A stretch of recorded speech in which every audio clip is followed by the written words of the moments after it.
Salut! Aujourd'hui j'ai décidé d'utiliser la force de frappe de la chaîne Topito pour dire tout haut ce que David Pujadas ne vous révélera jamais. Aujourd'hui on va parler d'un des plus gros mensonges de l'histoire, l'homme n'a jamais marché sur la Lune. Et comme je suis quelqu'un de sérieux, j'ai bien taffé le dossier, j'ai des arguments plein ma petite banane et je vais donc vous les présenter maintenant. Numéro 1. On ne voit aucune étoile dans le ciel sur les photographies. Bon alors, faudrait pas nous prendre pour des pommes, parce que quand on voit les photos d'Armstrong et d'Aldrin, il y a 0 étoile. Le ciel est noir, alors qu'elle devrait être visible, parce que bon, on est plus près des étoiles que quand on est sur la Terre, hein? Alors calmez-vous Nostro, il faut savoir que le séjour d'Apollo 11 s'est déroulé pendant le jour lunaire, donc en plein soleil. Du coup c'est un peu comme si on prenait une photo en plein jour sur Terre. Autre chose ? Oui, bon alors écoutez, mon numéro 2 par exemple. L'arrière-plan là, il est similaire sur 2 clichés pris à des kilomètres d'écart. C'était pas Apollo 11, c'était Apollo 15, je sais, mais regardez. Gauche, droite, 2 photos prises à 2 endroits différents et qui présentent exactement le même arrière-plan. Est-ce que c'est pas du studio hollywoodien, ça, monsieur Burnin? C'est pas du studio hollywoodien? Pas du tout! Il est tout à fait possible de prendre sur Terre 2 photos d'une même colline sans que ça choque personne. La perspective particulière est due à l'absence d'atmosphère sur la Lune et au manque total de repères visuels pour jauger les distances. Et ça c'est simple, ça s'appelle la science mon vieux, la science. Ok, je note. Mais alors, mon numéro 3, mon petit vieux, le drapeau qui flotte. Et ouais, c'est mon atout, parce que si je me trompe pas sur la Lune, il y a pas d'atmosphère. Vous allez pas me dire qu'il y a une atmosphère. Bon, et le drapeau, il devrait être immobile, il devrait pas se gondoler comme ça. Hein?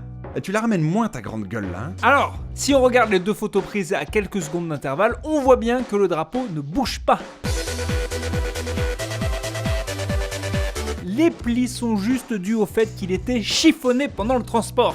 Chiffonné, voilà tout! Mon numéro 4 alors. Il n'y a aucune trace d'un cratère d'alunissage. Je suis pas scientifique, je le sais.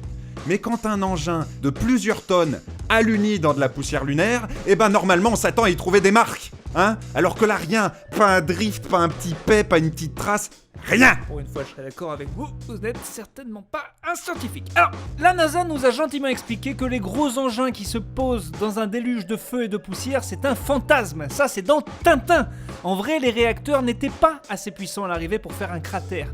Tout simplement. Voilà, c'est simple finalement, quand on réfléchit un petit peu, c'est très simple. Mais vous divaguez, mon pauvre vieux, vous divaguez! Parce que, attention, mon 5e point, pourquoi les mecs, eux, ils laissent des empreintes, alors qu'un gros vaisseau, il n'en laisse pas? Si le sol, il est pas marqué par l'alunissage, comment les empreintes de pas peuvent être aussi profondes? Comme si les mecs, ils marchaient dans du sable mouillé. Hein? Regarde là, regarde, tu les vois les empreintes là? Regarde-les les empreintes. Je les vois. Il faut savoir que le sol lunaire se rapproche plus de la cendre volcanique que du sable. Hein? On n'est pas à Saint-Malo, Nostro. Et vu qu'il y a 0 atmosphère, les pas restent bien marqués dans le sol. Voilà. Oui, d'accord, ok.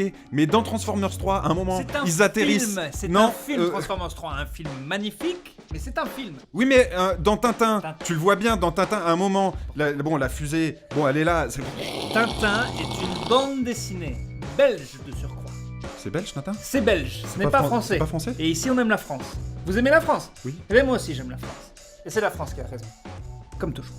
Bon, écoutez, je pense que je me suis bien fait remettre à ma place. Il semblerait qu'on ait alluné. Voilà, c'est une chose certaine, on a alluné. Et il y a un autre truc, c'est que dans Tintin, mon petit vieux, il s'abonne.